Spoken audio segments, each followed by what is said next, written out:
1, 2, 3. Arkadaşlar merhaba. Arkadaşlar o kadar nasıl başlayacağımızı Böyle bilmiyoruz. gerçekten Ali bana bir kimse anda anlamadı 3-2-1'de başlayacağız dedi ve ben böyle nasıl başlar? Hani ne diyoruz? Evet, benim karantina zamanı bir tane YouTube kanalım vardı ve ben böyle oraya bayağı böyle kendimce çektiğim vloglar ve böyle ne koyuyordum? Vlog koyuyoruz. Vlog falan, Peri'yle böyle best friend tag falan. Evet. O feci bir videoydu böyle, çok kötüydü yani, neyse. Ve Ben sonra... Nehir'i bile hatırlıyorum bu arada abi o videoda. Neyse. Ben de hatırlıyorum. Neyse. Sonra ben bunu kapadım bu kanalı. Çünkü böyle saçma sapan yorumlar falan dedim böyle biraz daha yakın değil de daha uzak çevremden. Bir dakika, önce bir genel şu anlamda... introduction yapabilir miyiz? Bugünkü konumuz özgüven olacak ve bu da biraz özgüvensizlikle başlayan bir deneyimdi bence. Aynen. Hani direkt o gelen zamanlar... yargılamalardan ötürü YouTube kanalını kapadığı için. Evet. Hani biz az önce Peri'yle oturup konuşurken neden bilmiyorum bir yandan bunu konuşmaya başladık. Sonra neden kapadın dedi. Ben de böyle hani dedim hani birkaç kişi yani böyle belli bir şeyler dediler. O zamanlarki kafa yapımda rahatsız olmuştum ve kapamıştım herhalde daha utandığım için falan diye düşünerek de. Ama sonra düşününce hani böyle şey oldu. Hani neden yani? Hani o abi insanların... ben de düşünüyorum bu ki arada. o bana bunu diyenlerin yakın arkadaşlarımın YouTube kanalı var yani. Ben de düşünüyorum. İki kız mesela atıyorum. Tanımadığım olsun. İki kız böyle video koysa büyük ihtimalle ben de mesela derim abi. Hani bunlar ne yapıyor falan diye ama içten aslında ben de yapmak isterim anladın mı? Evet, yani. aslında genellikle öyle oluyor zaten. Eminim ki şu an mesela ben de eminim. Bak çok eminim bunu izleyenler de böyle bu iki kız ne kadar cringe ne yapıyorlar diyecek ama deep down onlara da bir arkadaşları sorsa mesela bilmem zaten bence genelde böyle şeyleri yargılayan insanlar... Ben buraya silah zoruyla katıldım. Ben Ali'ne aslında kanal aç demiştim. Neyse ben de sonra dedim ki o zaman biz tekrar seninle beraber bir kanal açalım dedik ve hani bu arada bunun hiç böyle bir amacı yok yani böyle bir iş veya hani başka bir anlamda değil. Direkt hani sanki arkadaşlarımız yani kendi arkadaş grubumuzda buluşmuşuz ve belli konular hakkında sohbet ediyormuşuz gibi. Ve böyle de Bosna'daki arkadaşlarımızı falan da ekleyeceğiz diye düşündük bunu. Ve böyle sohbet ettiğimiz bir şey yapalım dedik. Yani bunu 10 kişi de takip etse sıfırda yani kendimiz için. Evet. Hem de anı olur falan diye yani. Ve hani şu fark ettim ki böyle şeylerde yargılayan insanlar zaten hiçbir zaman böyle şeyler yapmaya cesareti olmayan insanlar. Gerçekten özgüveni olan insanlar zaten çok böyle hani anım çok uç şeylerde yapar ama genellikle judge'layan kasıntı kitle daha comfort zone'unda kalıp böyle şeyleri yapmaya özgüveni yetmeyen insanlar ve bize bugün bunun hakkında konuşmak istedik. İnsanlarda bence cidden özgüven yerine ego, kompleks falan var. Mesela böyle hani kendince böyle ay buna bak ne yapıyor, ezik falan diye yargılayan bir insan aslında böyle kendini çok önemli ve çok özgüvenli zannediyor. Hayır bence bizim çevrede direkt bizim çevre olmasına gerek yok. Bizim yaşta çok fazla insan karşısındakine ezerek kendini iyi hissediyor. Ve işte ben mesela buna hiç gelemiyorum yani. Hani anladın mı sen kendindeki özgüven bundan o kadar apayrı bir şey ki bence özgüvenin en büyük şeyi mesela kendine dalga geçebilmek anladın mı? Bence en büyük belirtisi.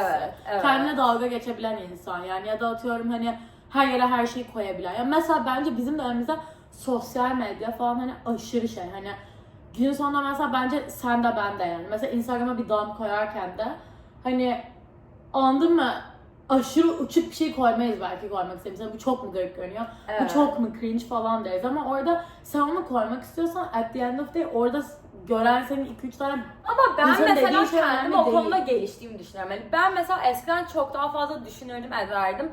Artık bana şu da bir özgüven olarak geliyor. Direkt rahat kullanmak anladın mı? Çünkü hani sen öyle rahatsan ve sen o anda atıyorum o resminden hani iyi hissediyorsan abi koy yani. Kim ne diyorsa desin modundayım ben daha çok. O yüzden mesela ben ve benim arkadaşlarım bilir ben mesela o kadar da düşünmem bir şey koyarken yani. Bence daha rahat kullanmak. Ama bence zaten hani bazı insanlar da var böyle bence rahat gibi kullanmaya çalışıp kasan.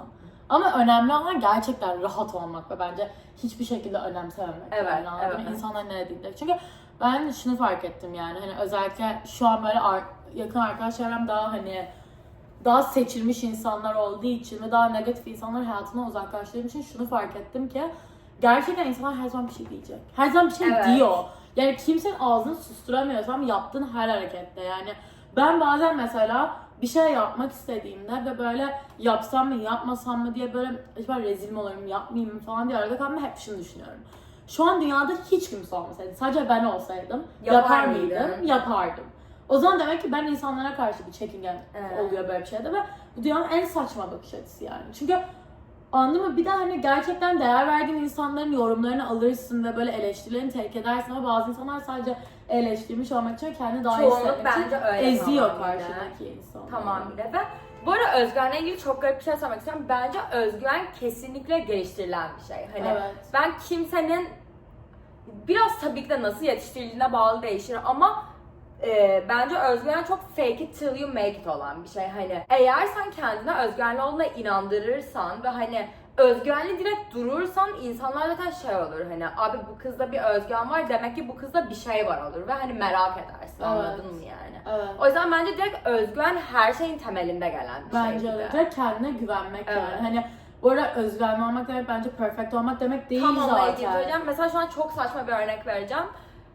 Bence mesela hani yine böyle sosyal bir konudan örnek vereceğim. Atıyorum derse katılıp katılmamak yani. Bu da birazcık özgüven şeyi ve hani ben mesela çok şey bir insanım. Ben derse katılmadığım süreç odaklanamam. O yüzden ben derse katılmayı çok severim ve hani her derse de bu arada yani sınıf isterse 500 kişi olsun ben gider en öne otururum ve hani saçma sapan derse katılırım ve söylediğim şeylerin atıyorum %30'unda yanlış bir şey de söylüyor oluyorum ama hani direkt o kadar hani bir sınıftakileri umursamıyorum ve hani ama herkes hata yapabilir özgüvenim olduğu için ve şöyle düşünüyorum eğer ben derse hiç katılmayan biri olaraktan bir kere katılıp yanlış yapsam daha kötü hissederim. O yüzden lay lay lam katılıyorum ki hem hani iyi bir şey yapmış oluyorum hem de abi hata yaparsam da gerçekten sıfır umurumda oluyor. Evet, böyle bence bu çok önemli. Çünkü bence de özgüven Peri'nin dediği gibi muscle gibi bir şey. Evet. Hani böyle üstüne gitmedikçe, kaçtıkça zaten hiçbir zaman yapasın gelmez. Ama bir şeyleri denedikçe bunu da yapabiliyorum, bunu da yapabiliyorum ki hani arada yani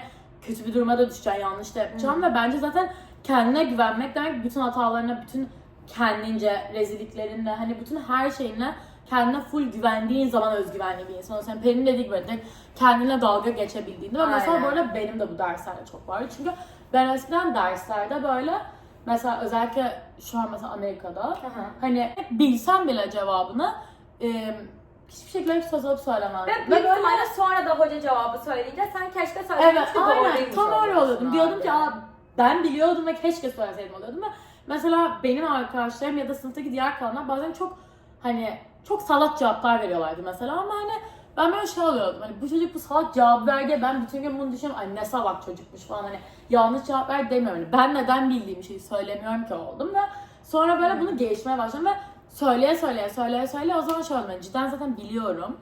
Yanlış da yapsam etsem de yani at the end of the day orada kendim dışında kimse beni yargılayamaz yani. Amerika'dakiler daha o kadar kendine odaklanmış, kendi gelişimlerine, hayatına önem veriyor ki Türkiye'dekiler bence biraz daha hani ki buna ben kendimizi de katıyorum yani. Get a life. Aynen abi.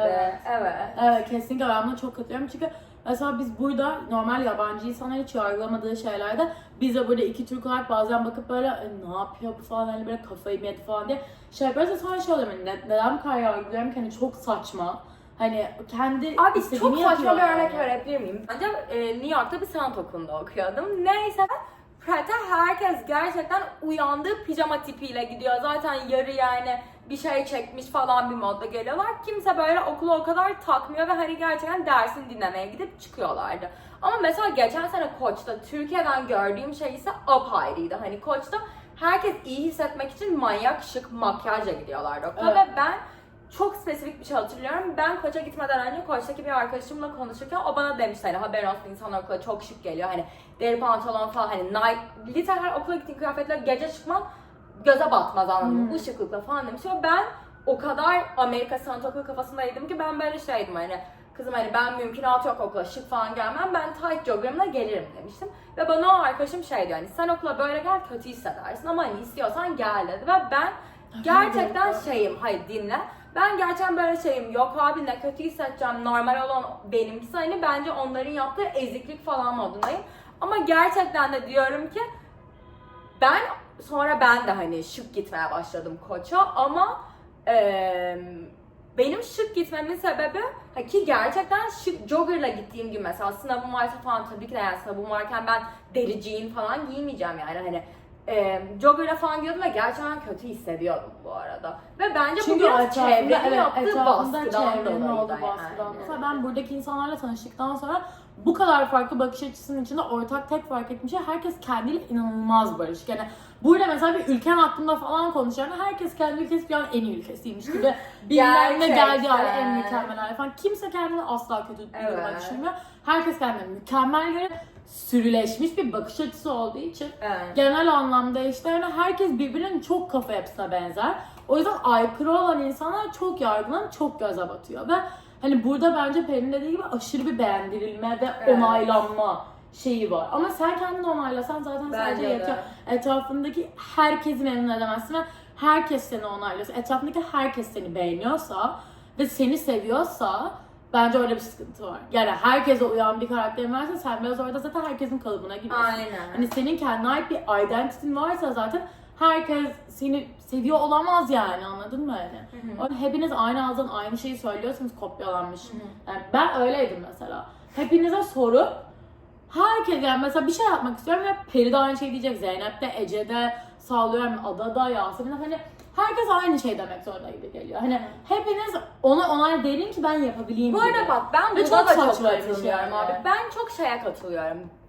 Sen mesela bir şey yapacakken atıyorum hani evet bazen yani ters kendi söküğünü dikemez, hani insan durumunun içindeki o kadar fark etmez falan filan, ama bence senin danışmak için bir sürü insana sorman da biraz hani sanki bir şey yapacağım, yanlış olduğunu biliyorum ve onların bana reassure etmesi. Bu da biraz özgüvensizlikten geliyor bence, anladın mı? Sen kendine güveniyorsan zaten yap, hataysa da sen gör, anladın mı? Yani ben mesela birazcık dolaylı bir şekilde anlatacağım.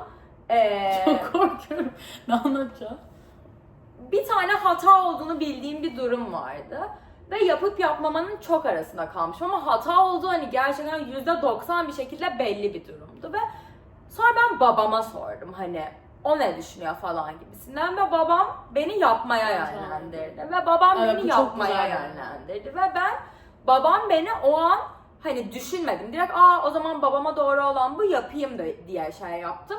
Sonra hata olduğu ortaya çıktı ve zaten sonra babam da bana şey dedi hani sen bu hataya düş ve kendin, sonuçta sen hani o ikilemde kalmıştın, senin kendin görmen gerekiyor diye seni yönlendirdim dedi. O yüzden bazen bu kadar her ağızdan fikir çıkıyor falan, onları bir susturup yani ya da direkt sormayıp, ki ben mesela o kadar sormam bile, kendin yapıp yani sonuçta sen o an yapmak istedin. Sonuçta da hani sen katlanacaksın veya belki de iyiye turn out edecek, anladın mı? O yüzden bence bu kadar fazla kişiye sorup reassurance almak da dediğim gibi biraz özgüvensizliğin parçası. Çünkü onlar senin durumunda değil, onlar senin hayatında değil, onlar senin olduğun bakış açısından bakamıyorlar ve sen o an Peri'nin dediği gibi yanlışsa bile yapmak istiyorsan günün sonunda yapman lazım ki eğer kötüyse de sonucunda sen katlan yani. O yüzden mesela bence biz bunu bu sefer çok yaşadık. Yoksa bu arada herkes birbirine aşırı hani yap falan diyor. Yoksa bu arada herkesin dış bir göz olarak fikri olacak ya, herkes kendi o durumda değilken namus bekçisi kesilecek zaten. Ne doğru ne yanlış gösterecek. Evet, ama o hani normalmişken yargılamak çok kendi hatalarımla böyle bir şey gel. Evet hani ben bunu yaptım, çok yanlıştı. Biliyorum ve böyle bir karar verdim kendi başıma desem, oturup orada zaten ben kendime öyle bir özgüven ve savunma mekanizması yapıyorum ki, koyuyorum ki kimse kalkıp bana bir şey diyemez. İstiyorsa 1000 kişi desin.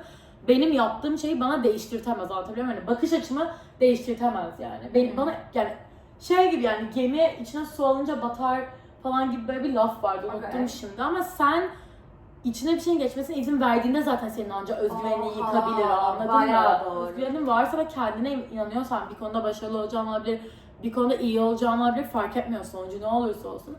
Günün sonunda hani kaç kişi onu dese de sen zaten inanmazsın ve sana geçmez zaten. Ve sen bence bir insan kaçırdığı tüm fırsatların çoğunu özgüvensizliğinden ve kendine güvenmediğinden kaçırır. Hani bence en güzel şey deneyip fail edip devam etmek.